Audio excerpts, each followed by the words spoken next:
Hoffman, Here. Pollock.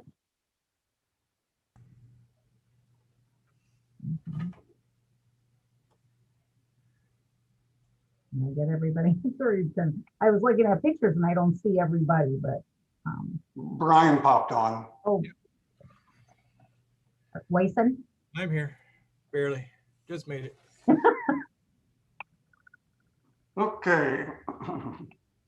The agenda is before you, no additions or real deletions. I'll make a motion to go ahead and accept such. So moved. Second. Moved and seconded. All those in favor say aye. Aye.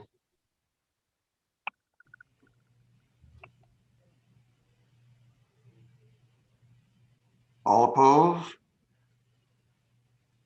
Motion carries by one vote. Consent agenda, anything on there that you would like to pull out and talk about first before we proceed? If not, motion to approve the consent agenda, please. So moved. Second. Moved and seconded. All those in favor say aye. Aye. All opposed, motion carries. Kevin. All right. Thank you, Mayor. Okay, we'll start with the Southwest Growth Utility Project. We did a preliminary punch list on the project yesterday.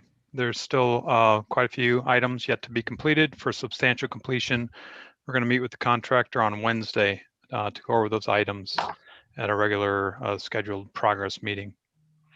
Rancho Way Phase 5. So we had the pre-construction meeting last week and PCI started work yesterday. So this is phase 1 of the project. Well, they'll be constructing temporary traffic lane on the west side of Rancho between Zeller and Fairview.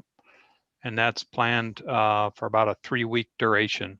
And then once we have traffic shifted over to that east side, then, or I'm sorry, to the west side, then they'll begin on phase 2, which is full reconstruction of the east side. And that phase 2 is planned for about 6 to 8 weeks duration. So it's just getting underway. Rancho House project. We believe that the contractor has completed the punch list now for all of the interior items. They've informed us this week, and we're going to verify that on Friday. There'll still be some exterior items yet to be completed. It's mainly for the construction of the lattice and the north porch stairs, change order work. And then the Parks Department's doing the sodding and landscaping around there. And I'm not sure exactly when Guy plans to do that, but I think it's fairly soon. Pool heater replacement project. Bids were received last Tuesday and it's on the agenda tonight for consideration. And if approved, we'll proceed with a notice of award to the contractor. City Hall project. We are continuing with the programming and concept phase and meetings with city staff. It's getting really close. We're almost done. I think we've got 2 more meetings scheduled, but it's getting really close and we're planning for an update with the city council very soon. 2 more projects. For Evergreen Road Trail project, the bid documents have been completed and we sent those to the printer today. We're looking at opening bids June 29th for award in July. And Centennial Park Loop Road, that project's about 2 weeks following the Evergreen Road Trail project. So we just completed 100% complete plans and we're planning on awarding that hopefully the 2nd meeting in July. That's all I have, unless you guys have questions for me. Any questions for Kevin? Ryan? Okay, thanks. Just a couple things from me tonight. First, just confirming what we were projecting to have happen in June 1. Our city facilities are now reopened. Some restrictions still exist in the community center, but otherwise we're starting to get back to some normalcy, and I think folks are appreciative of that. As I mentioned also at the last meeting, inspections will begin, in-person inspections will begin July 1. We are planning for council and commissions to meet in person in July. but we'll have an option for phone-in attendance. And then just a reminder to folks, we're asking if you do come into city facilities, if you are not vaccinated, that you wear a mask. And then one other thing I wanted to give you an update on and suggest maybe you watch last week's Planning and Zoning Commission meeting where they talked about an agricultural experience zoning district. And this is something that Russ has been working on with the Colony Pumpkin Patch to try to provide for a zoning district within the city that would accommodate what they're doing out there now and ultimately annexing them into the city. I think we've made some really good progress on this. I know Russ has put a lot of hard work into it and a lot of time with the colonies, and appreciate their participation as well. But we anticipate that coming in front of the council June 22nd at our next meeting. So if you get an opportunity, take a look at the Planning Commission packet and the meeting and listen to that discussion. Certainly reach out if you have questions on that, as that'll be a topic coming up here in a couple weeks. That's what I have tonight, unless there are questions. Any questions? Mayor report. You have two proclamations that have come in. One is National Gun Violence Prevention Month. This proclamation declares June to be National Gun Violence Prevention Month in the city of North Liberty to honor and remember all victims and survivors of gun violence, and to declare that we as a country must do more to reduce gun violence. Whereas every day more than 100 Americans are killed by gun violence, along with more than 230 who are shot, wounded, and on an average, there are more than 13,000 gun homicides every year. Whereas Americans are 25 times more likely to die by gun homicide than people in other high-income countries. Whereas Iowa has an average 281 gun deaths every year, with a rate of 8.7 deaths per 100,000 people, Iowa has the 43rd highest rate of gun deaths in the United States. And whereas guns, homicides, and assaults are concentrated in cities with more than half of all firearms-related gun deaths in the nation occurring in 127 cities. Whereas cities across the nation, including North Liberty, are working to end the senseless violence and evidence-based solutions. Whereas protecting public safety in the communities they serve is mayor's highest responsibility. Whereas support for the Second Amendment rights of law-abiding citizens goes hand in hand with keeping guns away from people with dangerous histories. And whereas mayors and law enforcement officers know their communities best, are the most familiar with local criminal activity and how to address it, and are best positioned to understand how to keep their citizens safe. And whereas gun violence prevention is more than important than ever, as the COVID-19 pandemic continues to exacerbate gun violence after more than a year of increased gun sales, increased calls to suicide and domestic violent hotlines, and an increase in city gun violence. Whereas we renew our commitment to reduce gun violence and pledge to do all we can to keep firearms out of the wrong hands and encourage responsible gun ownership to help keep our children safe. Therefore be resolved by Derek Donahue and in the name of the City Council that June 2021 as National Gun Violence Prevention Week. The next proclamation that we have is Juneteenth National Freedom Day. Whereas Juneteenth National Freedom Day celebrates the day of June 19th, 1865, 2.5 years after the Emancipation Proclamation, when Major General Gordon Granger led Union soldiers into Galveston, Texas, bringing news that the Civil War had ended, and reading the order that declared the remaining 250,000 enslaved people, mostly of African descent, to be legally free from their Texan masters. Whereas in Texas and throughout the South, 19th celebrations begin to be held each year on June 19th, consisting of prayer services, inspirational speeches, reading of the Emancipation Proclamation, food, games, and dances. Whereas in 1997, during the 105th U.S. Congress, House Joint Resolution 56 and Senate Joint Resolution 11 were passed, officially recognizing the true anniversary of the emancipation of enslaved African Americans as Juneteenth Independence Day, an important part of our country's history and heritage. Whereas Juneteenth reflects our community's deep belief in liberty and equality for our individuals, as all benefit from a greater understanding and appreciation of the experiences of others. Whereas Juneteenth commemorates the strength and resolve of African Americans throughout our history and is an opportunity to celebrate African American culture, art, history, and achievement. And whereas beginning Monday, June 14th, Flag Day, Juneteenth week activities will be held through Saturday, June 19th throughout Johnson County. Events include a community conversation, book discussion, education, and resource fair, block party, film screenings, blood drive, and drive-through meal.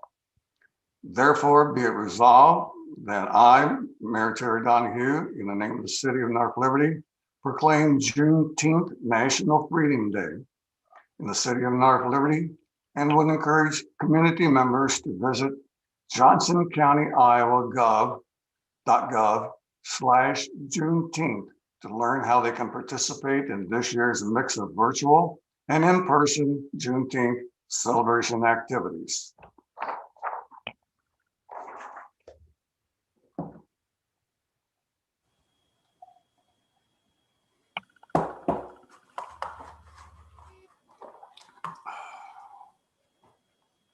Okay, next on our item is our boards and commission appointments.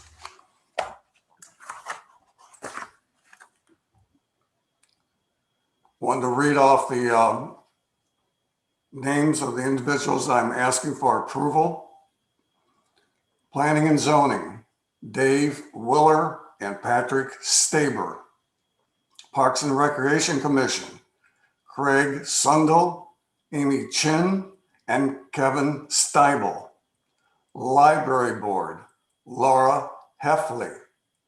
Communications Board, D. Ryan Bevins. Cemetery Board, Tom Woodruff and Erica Wade. Tree and Stormwater Board, Doris Vasky. We need help in the following categories. At Board of Adjustment, we had no applications. And then Board of Appeals, there were no applications for 4 vacancies, so we will need help on those. Also wanted to bring the council's attention just to mention the persons who will be going off and to note that we appreciate their participation on the boards and commissions in the city.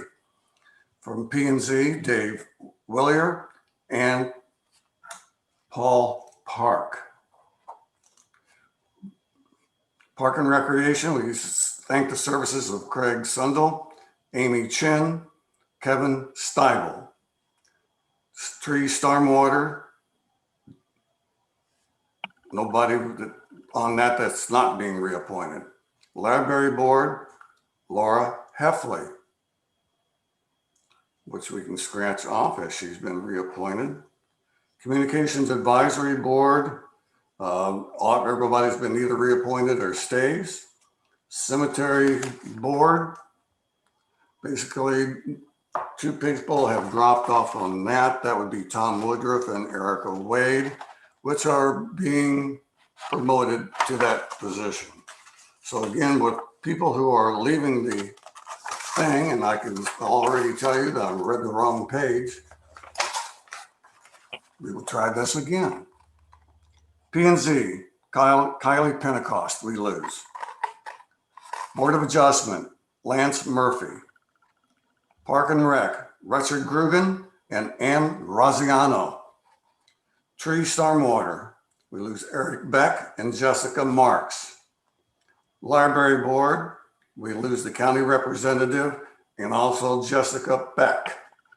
The Communications Board, we lose Thomas Wells. Cemetery Board, we lose Rob Hayjack. So for those persons, we thank you for their services, city, and maybe at some point in the future, would like to serve again in another capacity. So I would ask the council to approve the list of appointments this evening. So moved. Second. Moved and seconded. Any discussion or questions? Just much thanks to everybody who's served previously and everybody who applied this time around. So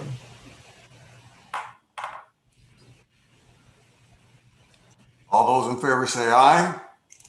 aye. Aye. All opposed? Motion carries.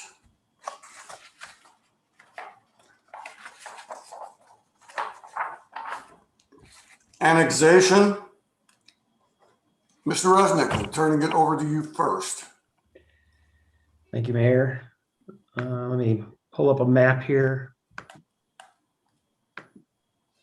So this area in red is the request we have for annexation. As you can see, the light blue shade is the current municipal boundary in the city. So this does fill an important gap in the municipal boundary. This would be a tough one to get if it weren't a voluntary annexation. And I know Mr. Heyer had put in his report, but due to the state's annexation rules, if you were to annex involuntary property, you would need at least 80% of voluntary property to get involuntary property. So if this property were involuntary, we would have needed to annex 385 acres of contiguous property. So I just state that because we've been looking at this parcel for a long time. And I know we as city staff are excited for it to come into the city. When it does eventually come in, it'll be zoned ID, and they'll come back to you for what zoning they would ask for. So you'll certainly get another look at this. This is just to bring it formally into municipal boundaries.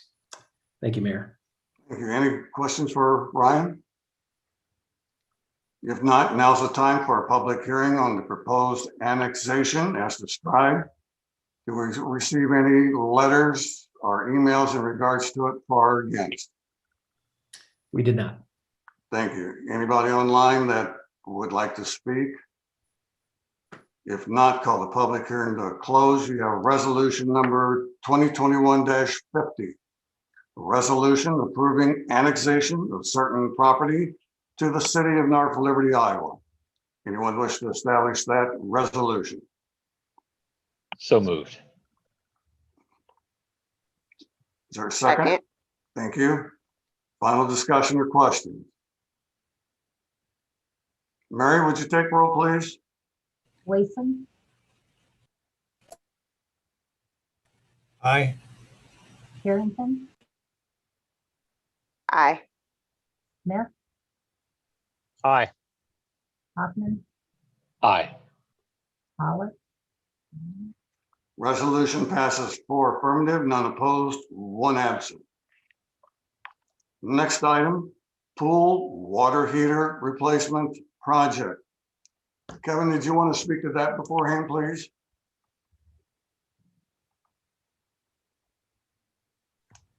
Sure. This is we opened bids on this last week. Received 5 bids. Tricon was a low bidder at $406,000. The engineer's estimate was $375,000. We always hope it comes in under, but this one came in a little bit over, which wasn't too far off, about 8%. We are recommending award to Tricon Construction.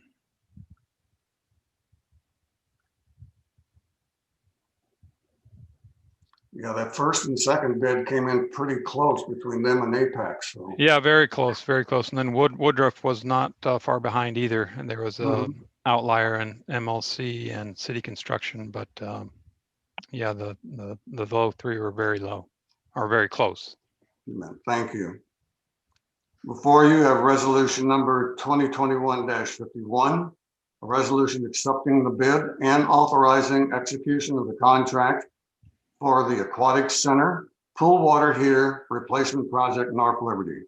Anyone wish to establish that resolution? So moved. Second. Moved and seconded. Final discussion or questions? Kevin, what's the timing? What's the close date of the pool? Are we going to get the full summer in, kids back to school, and then we go? Is that the plan? Well, we're going to have a pre-construction meeting as soon as possible, and I believe the plan was to have an outage starting in August, late August, something like that. Ryan, or I guess anyone with Iowa City Schools, what's the start date of school? Anybody know? Yeah, I think well, I don't know the start date, but generally by late August, we're shutting down the outdoor pool simply because we don't have the staff. So I know in talking with Shelley, she's hoping that we can get through the season, most of it, if not all of it, before having to cut the outdoor pool. And then of course it will have an impact on the indoor pool as well. Sure. Yeah, we'll be Thanks, Ryan. working very, very closely with both Shelley and the contractor to try to coordinate schedules. Does that do it for you, Brent? Yes, sir. Thank you. You bet. Any other questions or comments? Ms. Byers, take roll. Hoffman, Aye. Harrington, Aye. And it's hard to hear you. Wason, Aye. and Smith. Hi. Resolution passes for affirmative, none opposed, one absent. Dubuque Street, Dubuque Street project. Mr. Lentz, care to review that? Sure, Mayor. More of the same from our last meeting. These are additional easement agreements that we've reached agreement on based on the appraised or estimated value that the council's already previously approved. Don't have much to add. Recommend approval for this, continuing negotiations for the rest of the projects, for the remainder of the parcels. Any questions for Grant? If not, this will be a resolution number 2051-52. Resolution approving the purchase of temporary construction easement and public easement by the city of North Liberty for the Dubuque Street Phase 1 project. Anyone wish to establish that resolution? So moved. Is there a second? Second. Moved and seconded. Final discussion or questions? Mary, take roll, please. Wason, Aye. Smith, Hi. Harrington, Aye. Hoffman. Aye. Resolution passes for affirmative, none opposed, one absent. Next item is the 2021A bond sale. Mr. Heyer, is there anything you want to speak to that before we start the public hearing? I would just add that this is the next step in the proceedings. We'll have a couple other items in front of you eventually before the sale in July. And then that's when in July, Tiana Pooler will be with us after the sale to explain the bids, what it will cost, our rate, and then eventually we'll close on this. But this is these proceedings have been prepared by our bond counsel and are recommended for approval. Okay, thank you. Now's the time for a public hearing regarding the upcoming proposed bond sale regarding 2021A bonds. Anyone, did we receive any information or communication from person 4 against by email or personal contact? Oh, Thank you. Anybody online that wishes to speak? If not, call the public hearing to a close. This will be resolution 2021-53. A resolution taking additional action on proposals to enter into general obligation loan agreements and combining loan agreements. Anyone wish to establish that resolution? So moved. Is there a second? Second. Moved and seconded. Final discussion or question? Mary, please. Hoffman, Aye. Harrington, Aye. Smith, Aye. Wason. Aye. Resolution passes 4 affirmative, none opposed, 1 absent. Next item, water rate adjustment. It is now the second consideration of ordinance number 2021-09, an ordinance amending chapter 92.02, entitled Rates for Services of the Municipal Code of North Liberty by adopting a new section 92.02 to increase the charges for water used. Anyone wish to establish the second consideration? So moved. Thank you. Is there a second? Second. Moved and seconded. Discussion or question? Mary, please. Harrington, Aye. Hoffman, Aye. Smith, Aye. Wason. Aye. Second consideration passes 4 affirmative, none opposed, 1 absent. Item 14, Physicians Building Rezoning Request.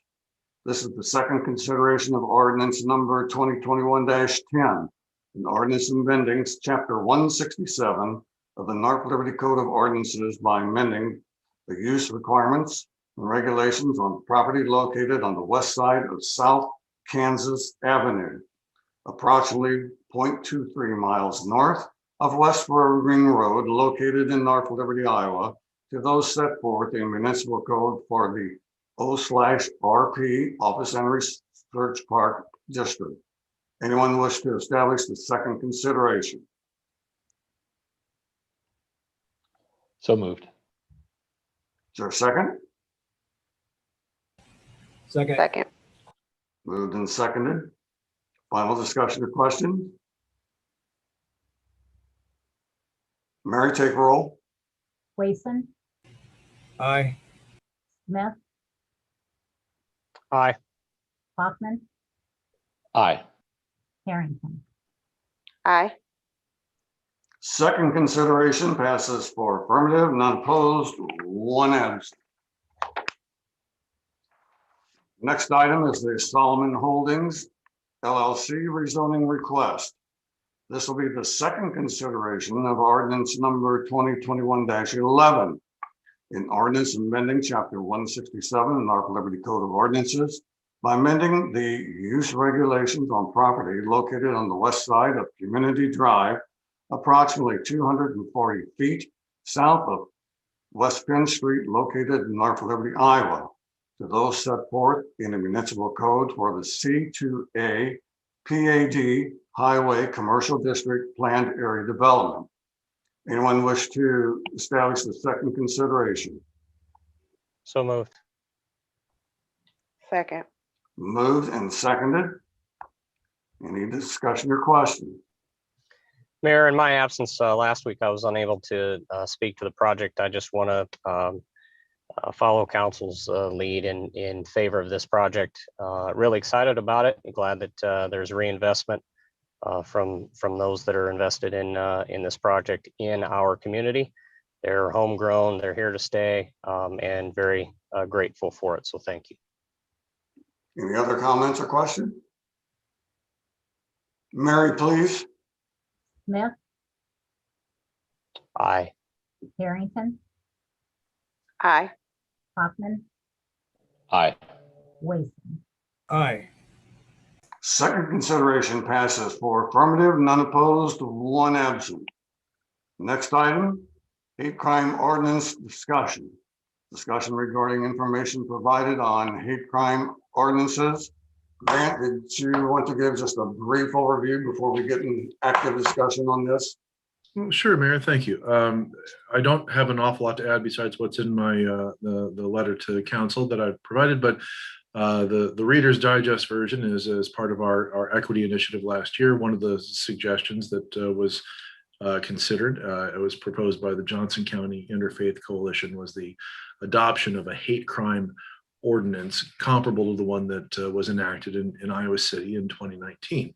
The ordinance itself is a very simple, straightforward one. I could have one written for you in nothing flat. The particulars of enacting an ordinance like that, however, have some ramifications that are policy oriented that I felt was appropriate to share with council, have a discussion about that, and get some direction from you all before I put something in front of you to sign or not sign. And so that was the sense of it, was to give you a deep a menu of useful information that I can on what a hate crime ordinance does and the mechanics of it. And I'm happy to answer any questions here, but I think the memo should speak for itself. And let me know if I can be of any further assistance. Anyone have any questions about the memo that was sent, as far as not quite understanding what may have been said? I have to commend Grant on the fact that he really covered both sides of the issue. Some people would say, well, in regards to finance, that what price is justice? But at the same time, don't kill the messenger. He provided us an overview of the entire situation. So what's your thoughts? What's your thinking? I want to chime in, Mayor, if I can. Thank you. And just say, like, Grant, I really appreciate you writing and providing us with content as well. I've had an opportunity to talk to you about this several times, and to provide further content and insight on both sides is really good, and why we should or could have a hate crime ordinance go forward, and also taking in consideration the size of our community and the amount, like the cost that we would incur as well. We know that we want to protect all citizens, and sometimes when we talk about hate crimes, we automatically think of race. But hate crimes can be caused upon any person, just because of something that someone dislikes. And that's unfortunate. And that's something that we don't want to have a slap on the wrist either of people who may commit a hate crime and be excused of it because there's no real penalties with it. But we also don't want people to feel like, because of a cost that a city will incur, that is not important to protect them. So I do appreciate you outlining the pros and cons, especially when it comes to our community, the size, and the fact that when you look at if someone was prosecuted for a hate crime, it takes a team to prosecute them and to really work on those. And we don't have the capacity to do that right now. But I don't want to just like scratch it off the table because of that one thing. I really want us to discuss the importance and what we're trying to put out there, the message that we won't tolerate any hate crimes at any level, any magnitude against any person, whether it's race related, whether it's their sexual orientation, disability, or ability, none of those things. And that's the message that I would want to get across with implementing or having a hate crime ordinance at this time. And that's where I stand with this. I want us to really have a conversation about what we can do to, as a council and as a city, to really stand firm on saying these are things that we won't tolerate. We can look at national news, and we can look even within municipalities, or even situations that's happened locally. And we could very well be in a situation, but we need to have something in place to firmly address it. And that's where I'm at with this. And I would love to have further conversations with other council members too, to see where they are at. And if it takes Grant further explaining to us, then that's what we need to do before we make a decision to not talk about it further or to move forward with that. Thoughts? So I agree with Rakisha that certain behaviors should not be tolerated.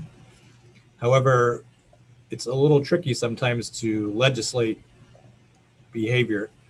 And the thing I'm concerned about is it seems to me that the federal government seems to have a mediumly difficult time with charging people with hate crimes and then making it stick. In certain instances, I'm not sure how well we would be able to do at our city level. And I really am concerned that, trying to provide a efficient and a defense for people which we may actually in charge with a crime would be quite a bit of a problem. I know we're also worried about over incarceration, and we don't have a lot of if you charge somebody with that and you were trying to put them in jail for that at the city level, we're kind of exacerbating the problem we're trying to come up with. I don't have much better idea of how to get people to behave and treat people with respect that they all individually deserve, but I'm not sure that trying to criminalize additional activity is going to be helpful, and it may really put us in a bind and may actually hurt people unintentionally. Thank you.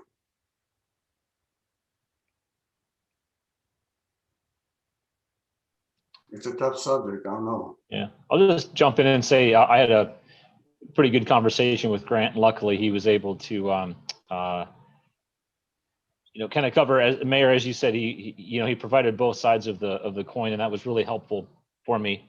And understanding the context of this conversation, what it means to have something like this in writing to support our community, but also the discretion that our city attorney has in how we follow through with this, I think gives us the ability to make a decision case by case. And I'm going to be in favor of having this in place to support our community. My only thought on that is the law should be applied uniformly to everyone and not on a case-by-case basis. And then that puts everybody in a kind of tricky situation. Grant? If I can respond to that, Counselor, would that Please. be okay?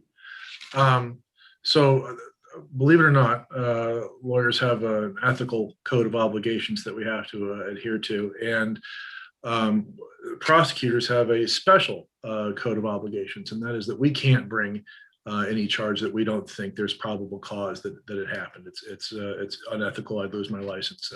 So we would always take the specific facts and things that we think we can prove beyond a reasonable doubt. This is not like a municipal infraction where we have to get pretty close. This is talking about criminal content. So we wouldn't be charging in this something like this unless I had a good faith belief based on the evidence that's available to me that we would be able to prevail. That's not saying that I have to know for certain, right? But I have to have a pretty good idea that the sequence of events is going to be persuasive to a reasonable juror that would happen. So I'm not able to pick and choose based on whether I feel like it or not. The thing that I can't do is really think about what the prosecution would cost. You guys can consider that, but I can't. That's not something that would be factored into my role as the city attorney here. Is either there's a crime available or that it fits the elements, or it doesn't. And so the decision of whether to charge is going to be on the merits of the case and less so on the cost for doing so. That's something that's a policy question. That's why I'm really kicking this up to you, because there are really substantial serious costs that I wouldn't be able to consider on a case by case basis. I hope is that helpful clarification at all? don't answer that. Never mind.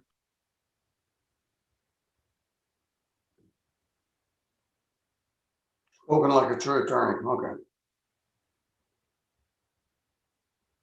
You prosecute the ones you think you can really win. Based on what I have available to me, yeah. And the other thing that I would mention is that we don't prosecute an awful lot of crimes here. The criminal contact stuff that I prosecute is almost exclusively traffic related stuff.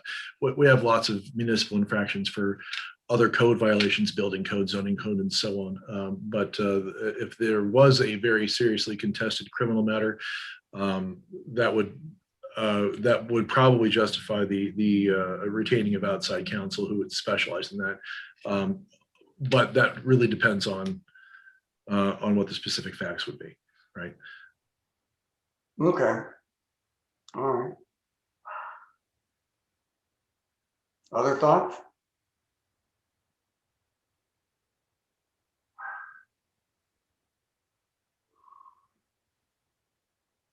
What would you like Grant to do? Do a draft, bring it back, put things in the form of a resolution as far as explain what public conduct should be, or what we would want to see? Mayor, I would add, I would like to see a couple of case studies from communities our size across the country that have enacted it, that have actually forcefully used it and enforced it. There should be some out there. I'd just be interested in learning how it's worked. What is it done? Has the enforcement side been worth the work and the expense? I believe that there are cases out there that would prove so, but that would be something I'd be interested in.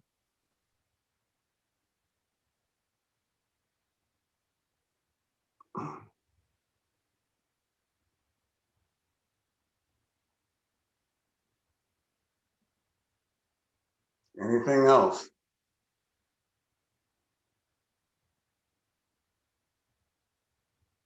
I think we'll try to roll down both lanes that we've talked about before, what an ordinance may look like, or substitute within a resolution of community conduct that we've talked about before.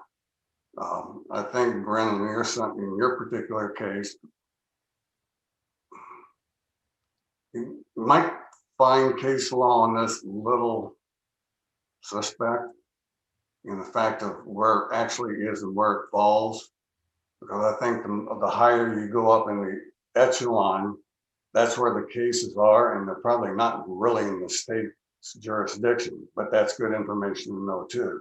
Because that in and of itself is somewhat proof. It's like, okay, do the ordinances really help us? Or what can we really do with them? So, Right, Mayor, I would agree. You know, enacting things without tools to enforce, I'm not in favor of.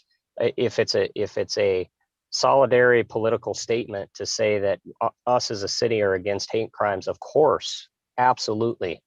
But I want to see that there is teeth behind this, so that when something like this does occur, that there's really something more, some harsher punishment, something that backs this up with teeth, and not just something on a piece of paper as a political statement.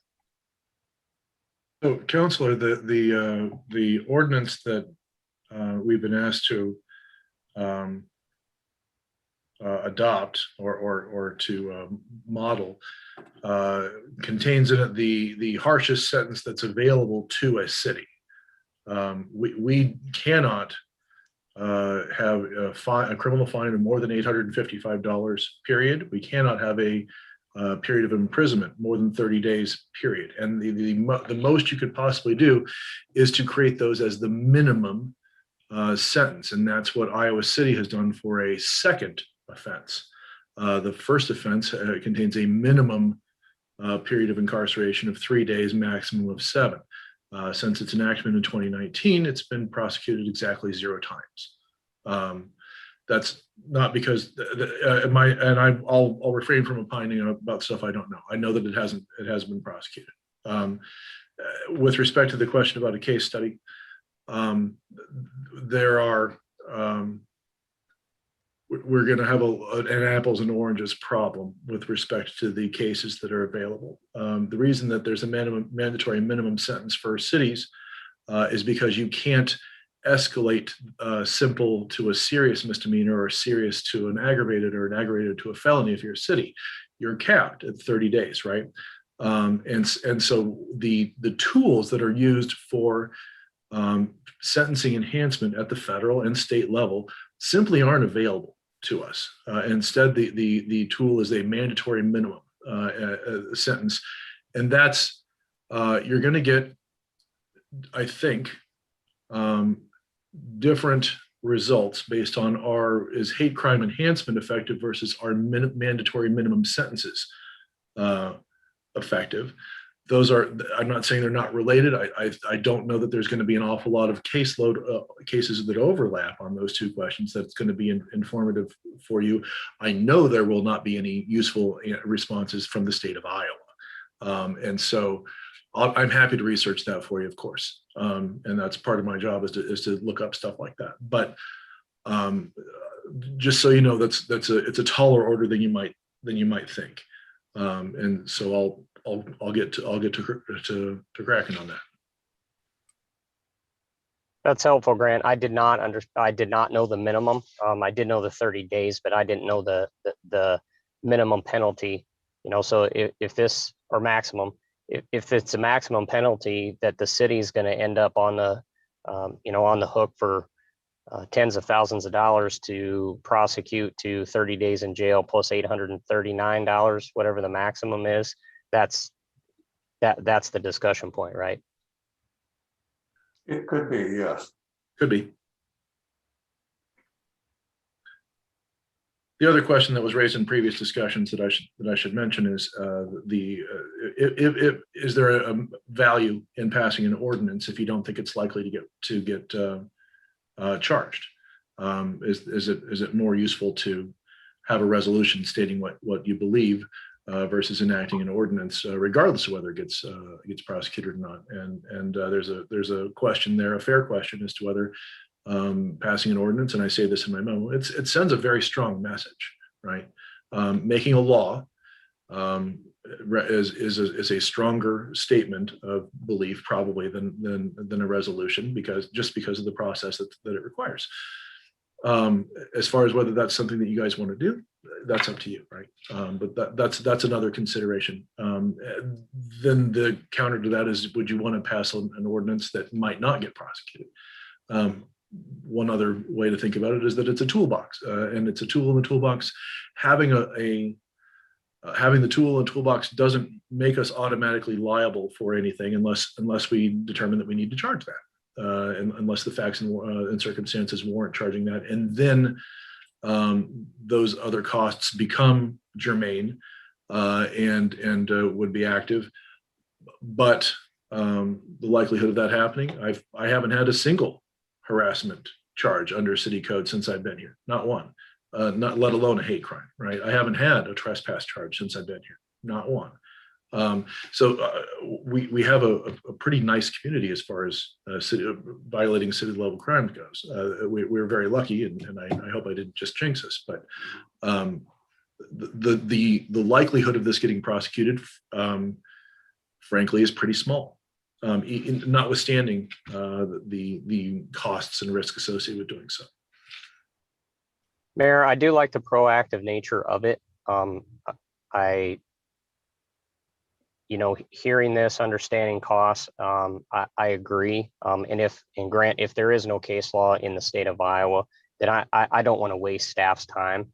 You're doing a good job explaining this down to what the maximums are and why we're doing it. And I'm good with that. I think being proactive on something like this makes sense. It just needed this discussion, so I appreciate it. Thank you. Well, the other side of the coin would be too, what level of activity above assault and things like that may constitute a hate crime. The spray painting churches constitute a hate crime? I would think so. But, you know, where do we land with something like that? So, so yes, likely so, depending on what you're spray painting, right? If it's Kilroy was here, probably not, right? But the immutable characteristic of the victim is what makes something a hate crime or not a hate crime. That the characteristic of the victim was a motivating factor, it wouldn't have happened to the same degree or to the same extent if it wasn't for that characteristic. Iowa law has a whole host of color, religion, ancestry, national organ, disability, age, orientation, and so on. We can expand that if we want to at our level for misdemeanor crimes. Iowa City has done so. They've included protections for gender identity and marital status, for example. Don't have to, but that's something. That's another way to send a message about what the city stands for, is to identify categories of classes that you want to lend special protection to or not. Those are other ways to do that. So I would need to know the specifics, Mayor, obviously, about what's spray painted and whether there's a certain amount of damage. Just so you know, if we're over a certain dollar amount in damage, all of a sudden we're into a serious misdemeanor level, and that's not something I can prosecute. That goes to the state. So this is really low level, simple misdemeanor stuff that's done for arguably the worst reasons that are out there. It's very easy for those crimes to turn into serious or aggravated misdemeanors based on the conduct. Harassment is here because it's usually just words, and so it's excluded from the state law because harassment at the simple misdemeanor level is being just words, and that's something that people are less interested in punishing. Words with actions or repeated conduct that then turns into a more serious crime. Where I get hung up at times is the definition of bullying and things and harassment and problems as it affects people, but it also can affect property, you know, and as far as the person who may, you know, use that property, whether it's Jewish, a mosque, a Baptist church, or whatever, somebody takes a disliking to it, does that move the whole scope of criminal mischief up? Or is that? And our ordinance wouldn't include criminal mischief, but it might on the state level, right? And that might justify a sentence enhancement. What we would be doing would be harassment and trespassing only, because we can't prosecute at a criminal level things that are a serious or higher misdemeanor elsewhere in the state. We're precluded from doing that. So we only have the option for things that are simple misdemeanors. That's harassment, that's speech only, and it's all, by the way, it's a first offense. A second offense of harassment is a serious misdemeanor, and we can't prosecute that. So this is not as broad or as deep as it might seem, but that doesn't mean there are not serious costs associated with doing that. And so that's why I wanted to share that with you. Anyway, I'll stop talking and let you guys talk. Comments, discussion? I would like to see an ordinance in place and us be more proactive in this. And oftentimes it's better to have that tool just in case. Hopefully we never have to use the tool. We are stating that we aren't tolerating any of it, and that's where I'm at. Okay. Any other final comments? Really thank you for your views and comments on this evening. They'll be coming back to us in other ways. So, all right, old business. New business, however you want to group it, I don't care. Well, I have something. Go ahead. In respect to the chicken ordinance, I think that I would like to see that back on the next agenda for rediscussion or revote. Yeah. Since you brought that up, I wasn't going to bring it up myself, but somebody did.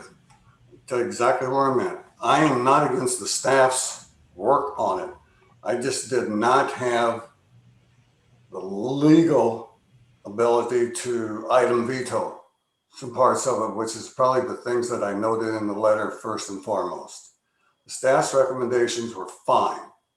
And the thing would be if the council would be willing to go ahead and bring the ordinance back with the staff's recommendation, but leave out the parts that I have the most concern about. And one was the use of the backyard, and the other one was the application basically would pertain to persons who live in HOAs. You know, I don't want to get folks trapped in a situation where they backdoor an HOA, start moving chickens and stuff in, and then the HOA has to come back and do negotiations and do this and do that in order to let them stay. The best way to deal with the problem is to prevent the problem in the first place.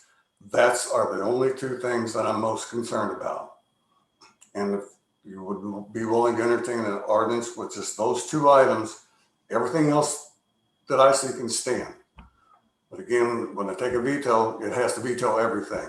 I just can't do it sentence or paragraph like the governor and the president can.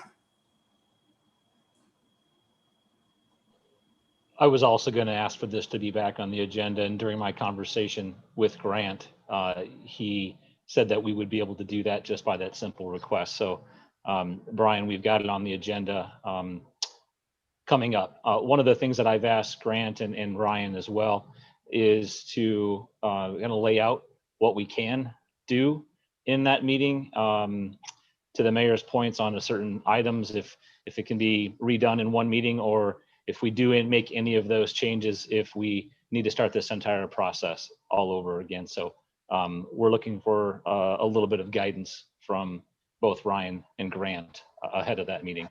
Well, let me tell you my feeling on that right from the very beginning. If we can go ahead and do a new ordinance with those two items that I had, which we've gone through public hearing and stuff on before, and we went through all this, we'd have to do a public hearing again. But if it passes the first reading, I don't see where we have to drag this out for 2 more weeks afterwards. I think we can condense it into 3 readings and then put it to bed. With all due respect, I don't know if we've got the ability to negotiate this right now on that agenda item. I'd look for some staff guidance on this. And I do look forward to having more conversation on this. I will say I was a bit surprised to get that notice, and Mayor, I would have welcomed your input in that conversation during those 3 readings that we had. I know that you can't vote on it. I think your input at that time would have been really helpful to us to paint some more context. So I'm hoping that we can have a more vibrant conversation about this, and again, look for some guidance on what we can do, what are the consequences of doing certain items at our next agenda. Fair enough. Any other business? I think you wanted to mention, Chris, something about the dog park, the memo that you'd sent out. Yeah, thanks for bringing that up. I guess I had kind of a burr under my saddle on this, and I had a chance to talk to Ryan. Our monthly meeting got pushed back into this week. I had a good conversation with Guy when Terry, when you and I were at the dog park dedication. Guy was gracious enough after that, probably for about a half an hour or so, to walk around. He and I got through most of what I had issues or concerns with out there. So I think it would be best to see if we can make some progress there internally, and not to take up any more of council's time this evening. Yeah, I have to trust Guy's word that he told me about the things that he did and worked with the property owner to do things certain way. And from what I understood, we addressed all those concerns initially. And before we make any adjustments to the area, you know, the thing was, he was at, Mr. Jedlicka was worried about how things were going to come up and how the dog park was going to be. Well, last 6 months or a year, we haven't really had to deal with it. And maybe it's a thing is of waiting 3 and 4 months to see what is actually happening, occurring, and then do appropriate planning from that thing. But to do something without any overt evidence, it's kind of hard to do at times, so. But it should be looked at. I agree with that. Anything else?